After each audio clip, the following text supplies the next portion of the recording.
ጤና ይስጥልኝ። ፒስ ሪሰርች ፋሲሊቲ በእንግሊዝኛ ምህጻሩ PRF የተባለው የምርምር ተቋም በእንግሊዝ መንግስት ድጋፍ የተሰራ ምንባብ አጋርቶ ነበር። አንደርስታንዲንግ ዚ ፋኖ ኢንሰርጀንሲ ኢን ኢትዮጵያን ሳማራ ሪጅን በሚል ርዕስ የተጻፈው ይህ ጽሑፍ ፋኖ ማን ነው? ምን ዓላማ አንግቧል? እንዴት ያለ አደረጃጀት ሳለው? መሪውስ ማን ይባላል? ፋኖ የሚለው ስምስ የማን ነው? ወዘተ ለሚሉ ጥያቄዎች ዘርዘር ያሉ ምላሾችን አቅርቧል። ከውጭ አካላት ፋኖን ይደግፋሉ ያላቸውንም በዝርዝር አስቀምጧል። በዚህ ዝግጅት ይህ የምርምር ተቋም ያወጣው ጽሑፍ ወደ አማርኛ መልሰን ወደ እናንተ ልናደርሰው ወደናል። እንዲያም ሆኖ በዝግጅቱ ላይ የሚጠቀሱት ጉዳዮች የምርምር ተቋሙ አቋሞችና መሞገቻዎች መሆናቸውን አስቀድመን እንገልጻለን። እንድትከታተሉን በመጋበዝ ወደ ጥንቅሩ እናልፋለን። አሁን ባለችው ኢትዮጵያ ፋኖ ማለት የአማራን ሕዝብ ጥቅም እናስጠብቃለን ብለው የተነሱ ታጣቂ ኃይሎች መጠሪያ ሆኗል። እንዳም ሆኖ ፋኖ የሚለው ስም መጠሪያ ሆኖ ማገልገል የጀመረበትን ዘመን ለማስላት 10 ዓመታትን ወደ ኋላ መመለስ ይኖርብናል። በአማርኛ ፋኖ ማለት አንድ የሆነ መሪ የሌለው በራሱ መንገድ የሚጓዝ የወታደሮች ስብስብ ነው። ከ20ኛው ክፍለ ዘመን በፊት ፋኖ ማለት አገረ ገዢዎች የሚያንቀሳቅሱትና በወቅቱ ያስፈልጓቸው ለነበሩት ውጊያዎች ይገለገሉበት የነበረ ታጣቂ ኃይል ነው። ይህ ፋኖ የሚባል ታጣቂ ኃይል በጣሊያን ወረራ ወቅት በተደረገው ውጊያ ከ1928 እስከ 1933 የተዋጋም ነው። ከዚያ በኋላ በ1960ዎቹ የማርክሲዝምና ሌኒኒዝም አቀንቃኝ የኢትዮጵያ ተማሪዎች ይህንን ስም ሲጠቀሙበት ነበር። PRF ይህንን ፋኖ የሚልን ስም የ1960ዎቹ የኢትዮጵያ ተማሪዎች ይጠቀሙበት እንደነበር ያነሳውን ሐሳብ በሚደግፍ መልኩ ፖለቲከኛው መረራ ጉዲና በሰጡት ቃለ ምልልስ ሲናገሩት ተደምጠዋል። የዩኒቨርሲቲ ተማሪዎች የጋራ መፈክር እንጂ የአንድ ማህበረሰብ ጉዳይ አልነበረም ሲሉ ትዝታቸውን አጋርተዋል። ፋኖ ኮቲክ በነገራችን ላይ እንዴት ከአማራ ጋር እንትን እንደሆነ ያላገኝ እንጂ ድሮ እኮ አዲስ አበባ ዩኒቨርሲቲ በንጉሱ ዘመን ፋኖ ተሰማራ እንደ ሆቺሚን እንደ ቾክቨራ እያልን ስንዘምር ትዝ ይለኛል። የትግል ጥሪ ነው። በትጥቅ ትግል መንግስትን የማውረድ የመለወጥ ጥሪ የሁሉም ጥሪ ነበር።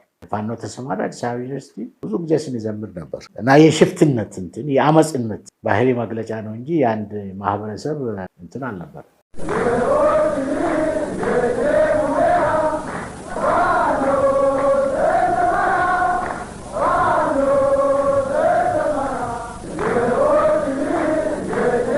ወደ ጽሑፉ እንመለስ። እንዲህም ይቀጥላል።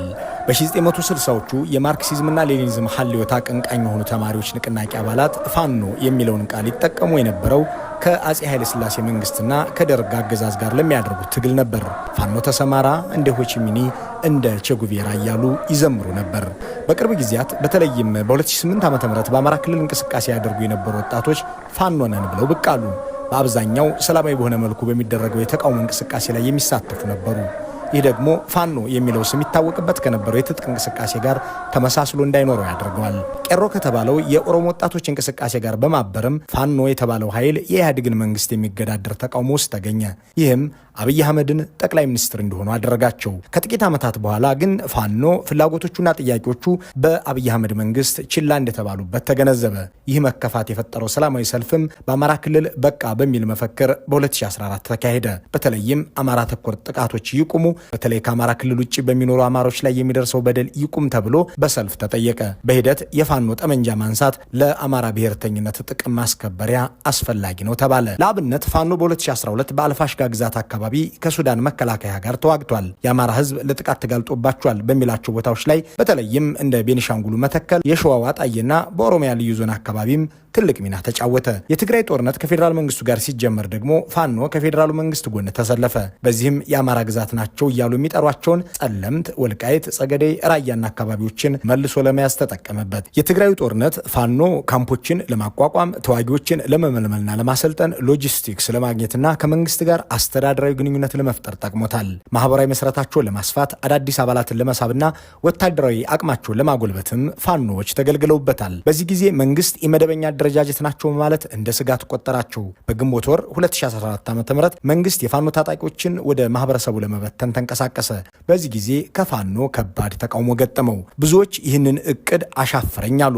በዚህ ምክንያት በተፈጠረ አለመግባባት አንዳንድ የተኩስ ልውውጦች ተደረጉ። በአብይና በፋኖ መካከል በተፈጠረው ከፍተኛ አለመተማመንና መጠላላት ምክንያት ትጥቅ ማስፈታቱና መበተኑ አስቸጋሪ ሆነ። የመንግስት ደካማ መሆን የሚፈልጉትን እንዳያደርጉ አገዳቸው። በ2015 ሚያዝያ ላይ ግን ሁሉም ነገር ይፋ ሆነ። የፌዴራሉ መንግስት የክልሉን ልዩ ኃይል አፈርሳለሁ ብሎ ሲነሳ ትልቁ ውጊያ ተጀመረ። ይህም በብዙ አማራዎች ዘንድ የአማራ ክልል ለማጥቃት ሆን ተብሎ የተደረገ ነው ብለው እንዲያምኑ አደረጋቸው። በተለይም ከትግራይ ጋር ያለንን የድንበር ጉዳይ ሳንቋጨው ይህ መምጣቱ ልክ አይደለም ብለው ጥርጣሬን አሳደሩ። የመንግስት ኃይል የነበረው 50 በመቶ የሚሆነው የልዩ ኃይልም ፋኖን ተቀላቀለ። ፋኖ በተለያዩ ቦታዎች ላይ የሚገኝ ነው። በሸዋ፣ በጎንደር፣ በጎጃምና በወሎ ነው በብዛት የሚንቀሳቀሰው። በእርግጥ አሁን ወታደራዊና ፖለቲካዊ ኃይሎች እያደጉ ናቸው። አብይንና አገዛዙን መንግሎ የመጣል እቅድ ያላቸው እነዚህ ኃይሎች የማይሳካ የሚመስለውን ብሔራዊ አጀንዳ ይዘዋል። ይህንን ብቻቸውን ማድረግ አዳጋች እንደሆነባቸው የተረዱ ፋኖች ከሌሎች ብሔራዊ ኃይሎች ጋር ጥምረት መፍጠር ያለውን አስፈላጊነት አስመልክተው መናገር ጀምረዋል። የጥናት ተቋሙ ባልደረቦች ጽሁፋቸውን ቀጥለው ፋኖ ከማህበረሰቡ ጋር ያለውን ግንኙነት ወደ ማስቃኘት ይገባሉ። እንዲህም ይቀጥላሉ። እስካሁን ባለው ሁኔታ ፋኖ ከክልሉ ህዝብ ጋር ያለው ግንኙነት አዎንታዊ ነው። ይህም ፋኖ በሲቪሉ ማህበረሰብ ውስጥ ሰፋ ያለ መሰረት እንዲኖረው አስችሎታል። ከትግራይ ጦርነት ማብቃት በኋላ በፌዴራል መንግስቱና በአማራ ብሔርተኞች ዘንድ በተፈጠረው አለመተማመን የፋኖ ሸማቂዎች ከህዝብ ብዙ ድጋፍ እንዲያገኙ አስችሏቸዋል። በክልሉ ውስጥ ያልተፈቱ ጥያቄዎች አሁንም አሉ። ከትግራይ ጋር ያለው የወሰን ጉዳይ፣ በተለይም በአዲስ አበባና በኦሮሚያ የአማራ ህዝብ በነጻነት የመንቀሳቀስ መብት ጉዳይ፣ በክልሉ ውስጥም ሆነ ከክልሉ ውጭ የሚጠቁና የሚፈናቀሉ አማሮች ጉዳይ አሁንም አጀንዳ ናቸው። እነዚህና መሰል ቅሬታዎች ፋኖን ህዝብ እንዲደግፈው አስችሎታል። በጎጃም ያለው ፋኖ በህዝቡ በጣም ይደገፋል። መረጃ መለዋወጥ፣ ሎጂስቲክስ መቀባበል፣ ጥበቃና መሰል ነገሮችን ማቅረብ ህዝቡ ለጎጃም ፋኖ ከሚያደርጋቸው ተግባራት መካከል ይጠቀሳሉ። በቅርብ ሰዎችና በትናንሽ መንደሮች ጭምር ያለ መዋቅር ስለሆነ የመተማመን ደረጃው እዚህ አካባቢ ከፍ ያለ ነው። በጎጃም አካባቢ ፋኖ የሚቆጣጠራቸው ጥቂት ቦታዎች አሉ። መንግስት አገልግሎት በማያቀርብባቸው በእነዚህ ቦታዎች ለህዝቡ ጥበቃና የደህንነት ዋስትና በመስጠት በኩል ፋኖ በመሳተፉ ህዝባዊ ድጋፍ እንዲያገኝ አድርጎታል። እንዲያም ሆኖ ፋኖ የመንግስትን ስራ በሚተካ አኳኋን ማስተዳደር አልጀመረም።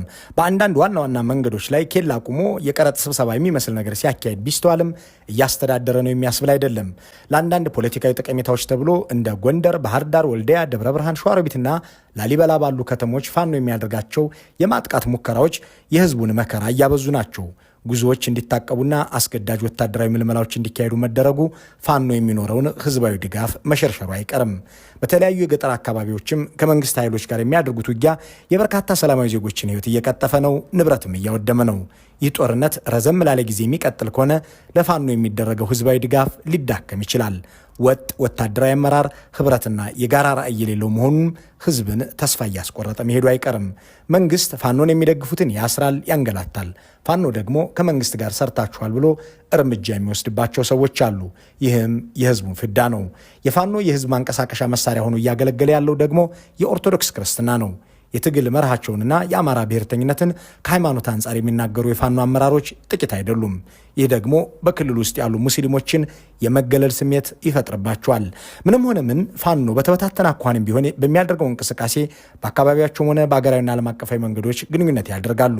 የአማራ ፖለቲከኞች፣ አክቲቪስቶችና ዲያስፖራዎችን ጨምሮ እንደ ኤርትራ ያሉ ጎረቤቶችም ከአዲስ አበባ ጋር ያላቸውን ጤነኛ ያልሆነ ግንኙነት የሚያካሂዱት ፋኖን ተጠቅመው ነው። ዲያስፖራው ገንዘብና ፖለቲካዊ እገዛ በማድረግ ፋኖን ለመደገፍ ይጥራል። ዲያስፖራዎቹ በጥንታዊው የግዛት አስተዳደር ጎንደር፣ ጎጃም፣ ሸዋ፣ ወሎ እያሉ ነው የሚደግፉት። በእርግጥ የጋራ አንድነት ያለው ድርጅት እንዲፈጠር የሚጥሩ አሉ። የረባ ስኬት አላስመዘገቡም እያለ የሚቀጥለው የፒስ ሪሰርች ፋሲሊቲ ጥናት አዘል ጽሑፍ 8 ልዩ ልዩ የዲያስፖራ ድርጅቶችን ፋኖን በአውራጃና በሌሎችም መንገዶች እየደገፉ መሆኑን ይገልጻል። እነዚህንም ልዩ ልዩ ፍላጎት ያላቸው መሆናቸውን አስረድቶ በፋኖ ላይ ጫና ለማሳደር የሚጥሩ መሆናቸውን ያትታል። ቀጥሎ የሚያነሳው ከጎረቤት ሀገራት ይደረጋል የሚለውን ድጋፍ ነው። ኤርትራ እንደምትደግፈው ቢነገርም ማረጋገጥ አለመቻሉን ያነሳና የአስመራው መንግስት ይህንን የሚያደርገው ከትግራይና ከአዲስ አበባ አገዛዝ ጋር ያለውን ችግር የምከላከለው በፋኖ በኩል ነው ብሎ በማመኑ ነው ይላል። ውድ ተከታታዮቻችን፣ የኢትዮ ፎረም ማጣሪያ አቋምና መረጃ ያልተካተተበት የፒስ ሪሰርች ፋሲሊቲ ረዥም ሀተታ በአማርኛ ሲመለስ ከሞላ ጎደል ይህንን ይመስላል።